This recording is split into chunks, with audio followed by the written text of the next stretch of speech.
Live, once again, it's the Waldo Riviera Show. Tonight, I bring you something I just came across. I was unaware of this particular nomination, and I thought I should bring it to everybody's attention. So here we go, folks.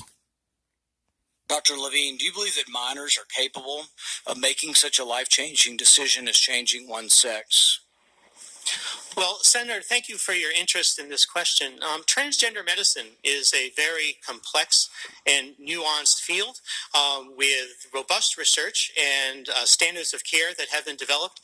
And if I am fortunate enough to be confirmed as the Assistant Secretary of Health, I would look forward to working with you And we're doomed. in your office and coming to your office and discussing the particulars of the standards of care for transgender medicine. The specific question was about minors. Let's be a little more specific since you evaded the question.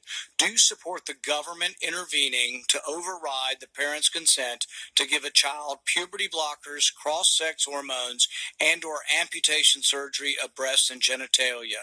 You have said that you're willing to accelerate the protocols for street kids. I'm alarmed that poor kids with no parents who are homeless and distraught, you would just go through this and allow that to happen to a minor. I would hope that you would have compassion for Kira Bell, who's a 23-year-old girl who was confused with her identity. At 14, she read on the internet about something about transsexual. She thought, well, maybe that's what I am. She ended up getting these puberty blockers, cross-sex hormones. She had her breasts amputated. But here's what ultimately she says now. And this is a very insightful decision from someone who made a mistake but was led to believe this was a good thing by the medical community. I made a brash decision as a teenager, as a lot of teenagers do, trying to find confidence and happiness, except now the rest of my life will be negatively affected, she said. What I'm alarmed at is that you're not willing to say absolutely minors shouldn't be making decisions to amputate their breast or to amputate their genitalia. For most of our history, we have believed that minors don't have full rights and the parents need to be involved. Absolutely. So I'm alarmed that you won't say with certainty that minors should not have the ability to make the decision to take hormones that will affect them for the rest of their life. And she answers the question the same way. Whether or not minors should be involved in these decisions?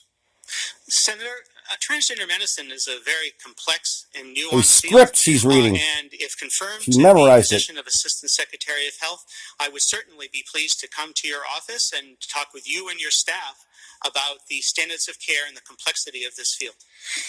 Let it go into the record that the witness refused to answer the question.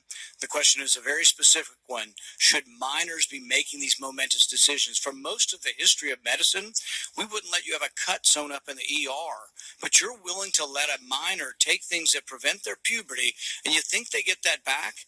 You give a woman testosterone enough that she grows a beard, do you think she's going to go back looking like a woman when you stop the testosterone?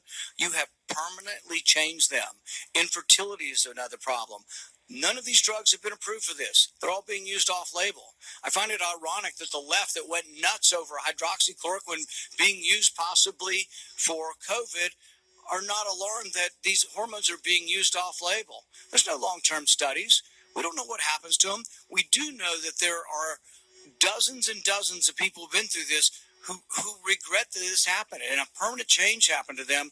And, you know, if you've ever been around children, 14-year-olds can't make this decision. In the gender dysphoria clinic in England, 10% of the kids are between the ages of 3 and 10. We should be outraged that someone's talking to a 3-year-old about changing their sex. I can't vote for you if you can't. Thank you so much, Senator Paula. Senator Levine, thank you for answering. Well, there you have it, folks. I hope you didn't puke. This has been Waldo reporting.